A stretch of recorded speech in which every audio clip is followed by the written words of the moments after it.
Selamat datang di dalam program Pastor Talk.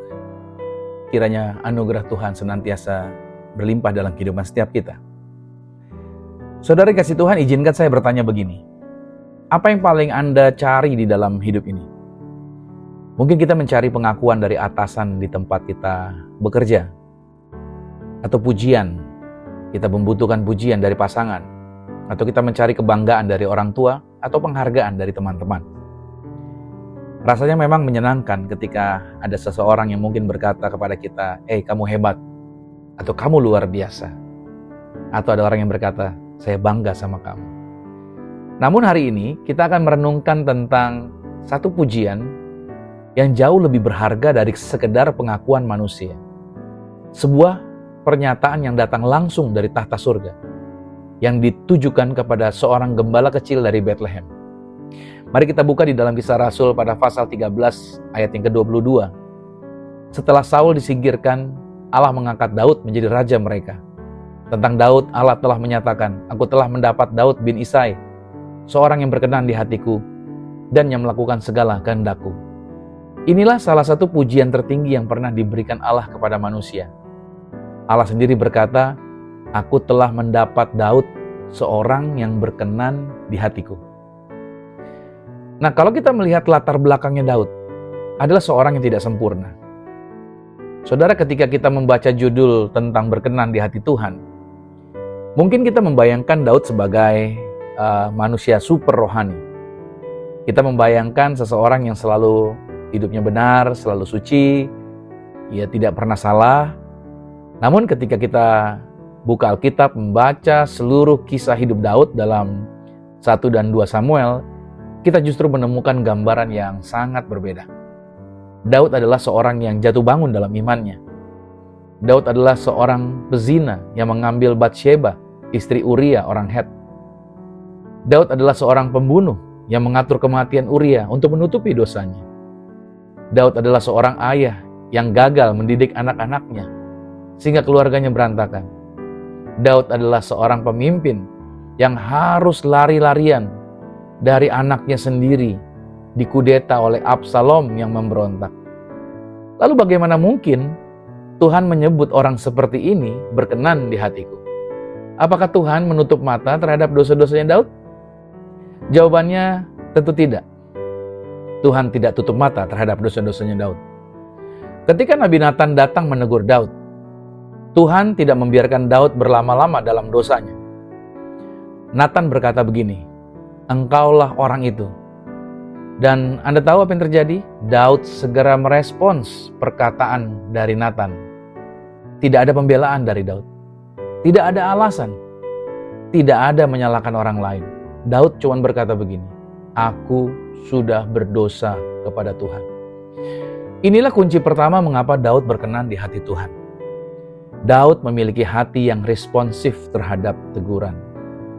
Saudara, dalam Mazmur 42 ayat 2, Daud menulis begini, seperti rusa yang merindukan sungai yang berair, demikianlah jiwaku merindukan Engkau, ya Allah. Artinya Daud adalah seorang yang sangat mengasihi Tuhan.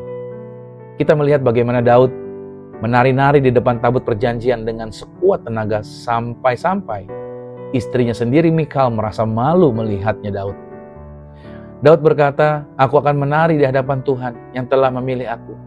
Daud tidak peduli bagaimana penampilannya di depan manusia. Yang penting hatinya meluap-luap untuk memuji Tuhan.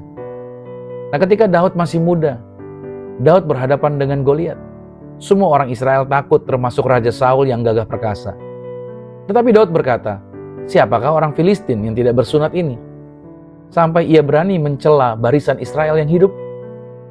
Daud tidak melihat Goliat dari ukuran fisiknya, tetapi dari kacamata iman.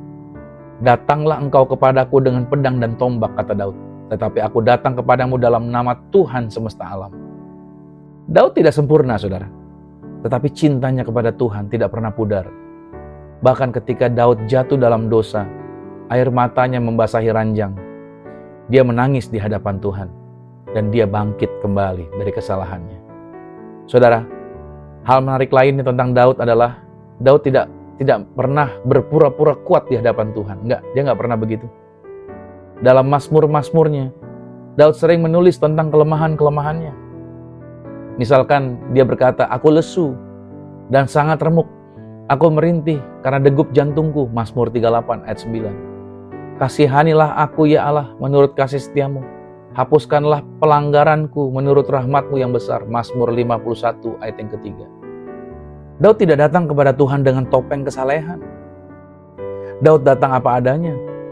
Ketika dia kuat, dia memuji Tuhan.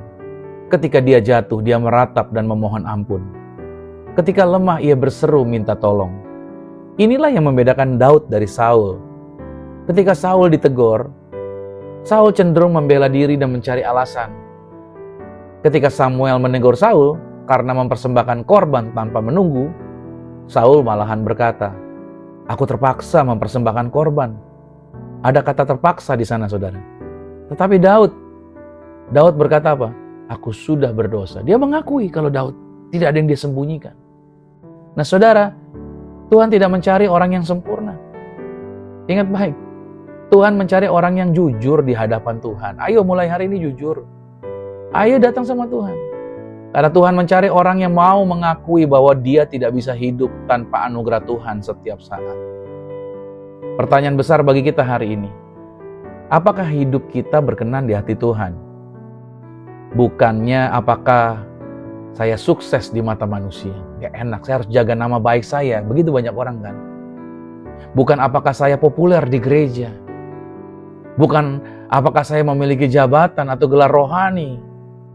Tetapi apakah hati Tuhan senang kepada saya? Itu yang harus ditanyakan. Apakah hati Tuhan senang sama saya? Mari kita belajar 3 hal ini dari Daud, saudara. Pertama begini. Milikilah hati yang responsif terhadap firman Tuhan. Ketika firman Tuhan menegur kita melalui khotbah, siapapun yang khotbah. Melalui saat teduh, siapapun juga yang membawakannya.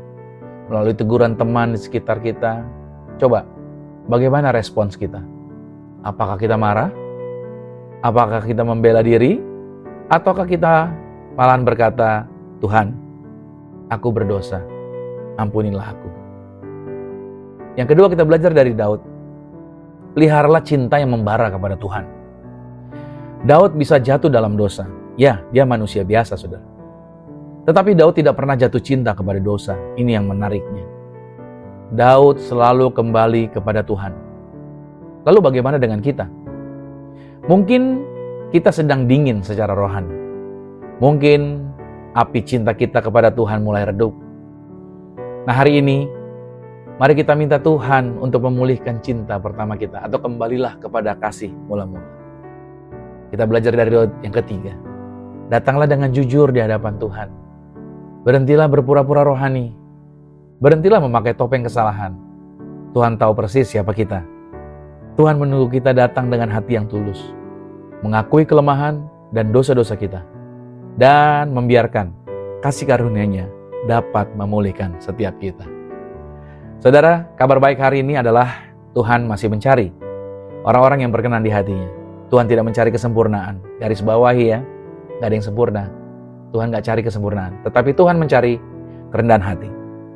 Tuhan tidak mencari prestasi, tetapi ketulusan. Tuhan tidak mencari kepandaian, tetapi kerinduan. Seperti yang dikatakan 2 Tawarik 16 ayat 9. Karena mata Tuhan menjelajah seluruh bumi untuk melimpahkan kekuatannya kepada mereka yang bersungguh hati terhadap Dia. Maukah Anda menjadi orang itu? Bukan orang hebat di mata manusia, tetapi orang yang berkenan di hati Tuhan. Haleluya. Mari kita berdoa. Tuhan Yesus, Engkau telah menunjukkan kepada kami teladan Daud.